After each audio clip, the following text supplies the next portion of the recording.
anyway. We'll go now to Mr. Guthrie, who helped lead our task force, our bipartisan task force on this issue. Thanks for your leadership. You and the rest of the members did a terrific job. So please go ahead.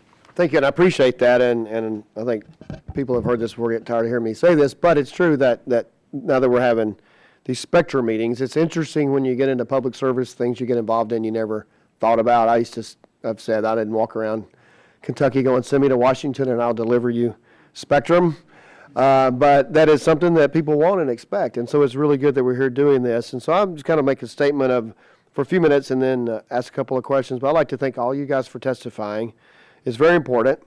And I also want to mention my appreciation for working with Doris Matsui and for all of her efforts working with me on the spectrum issues as co-chairs of the Congressional Spectrum Caucus. He said it was bipartisan effort and very worked well together. And in fact, today we've reintroduced together the Federal Spectrum Incentives Act, a bill that would provide financial incentives to encourage government agencies to relocate from their existing spectrum bands in order to free up additional spectrum for other uses. And I look forward to hearing from, I've been working with all of you to move this forward.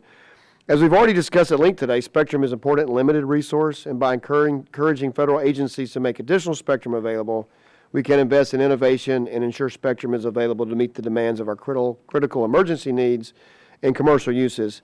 And this bill received strong bipartisan support last Congress, and I look forward to working at the same again this time. And just what my friend from Iowa, Mr. Libsack, just said, I was going to mention that we also want to recognize the Commission's work to create rules for upcoming incentive auction that does use the partial economic areas for geographic. That's important in Kentucky. Well, I'm one of those 18. I have couple of good-sized cities, but I do have a lot of rural area, and it will aid my constituents and it will aid better participation in the auction. So we appreciate that.